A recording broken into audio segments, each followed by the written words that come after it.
Okay, we're live. I'm gonna wait a little bit because I have to delete this live chat. I'm doing this so I can see if people can actually chat on here. Hi. Or do no comments mean like no chatting? Oh, well, you're chatting, so I guess it means people can chat. Let's talk a few minutes about reparations. I'm about to go to my horseback riding and farming lessons in a few minutes, but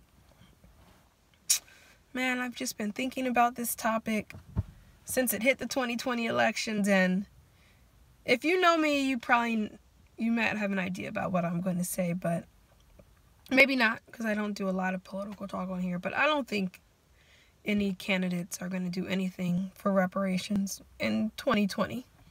It will be mostly impossible for any candidate to get reparations for slavery in 2020 or even beyond that.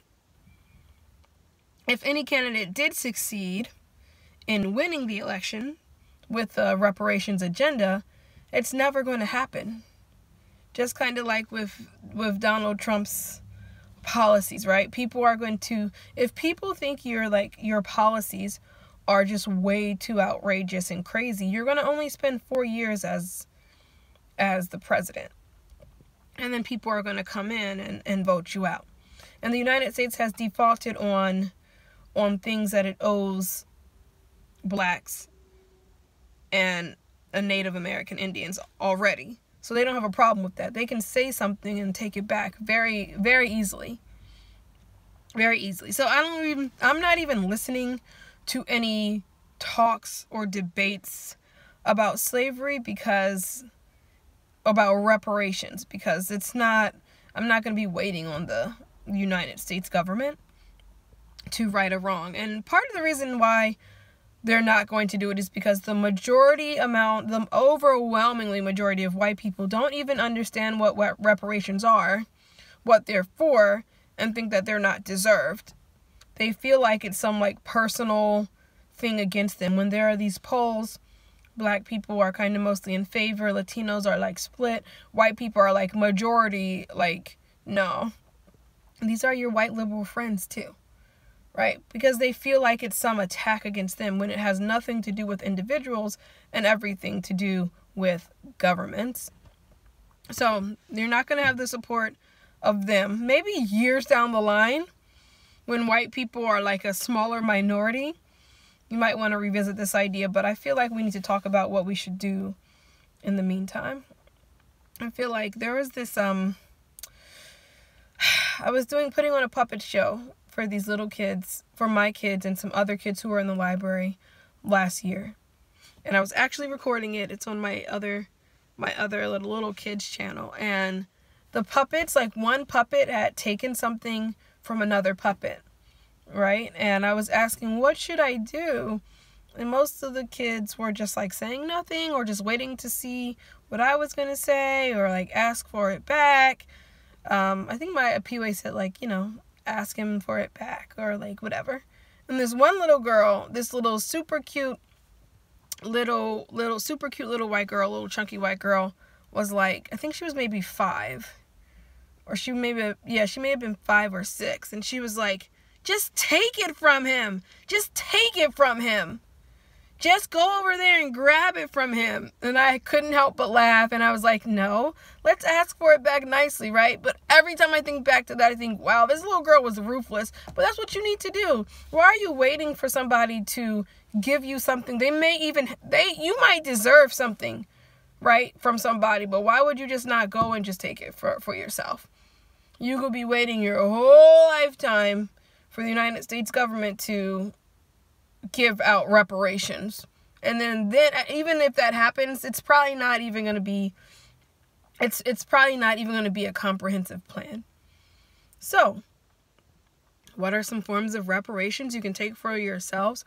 Well, one thing that reparations seeks to resolve is the fact that because of slavery and subsequent policies about land ownership, about wealth, everything like that afterwards, blacks were not able to own land and gain wealth like that, right? Like other Americans could, and therefore it puts you back, right? Not as an individual, but like as a collective group. So one thing is land ownership. Now, you can say, okay, well, the government maybe can give you 40 acres and your mule if you want to. But if you think about it, you could just go buy that right now yourself. It's not going to be in these prime locations. No, you're not going to be living in like the suburbs of a big city, but you can just go far out away from people. And 40 acres is very cheap compared to a traditional house. If you go to basically a lot of places in the Midwest, if you go to the South, if you go to Mississippi, if you go to places in the North where it's cold, where nobody wants to live, go out to places where nobody wants to live and buy you 40 acres of land. It's very cheap. It's going to be like, I've seen that land go, like, just like even forest land. Some land is not cleared necessarily yet. Some land is clear. It's just like desert, right? I've seen that land be anywhere from like 20,000, right? There might even be some for 10,000. Like all the way up to, it can go up to a big amount, but it's cheaper than buying a house. There are also programs in rural and no-name towns and dying towns, like pretty near big cities, like a couple hours from big cities, that are just trying to give land away. They just want you to live on it.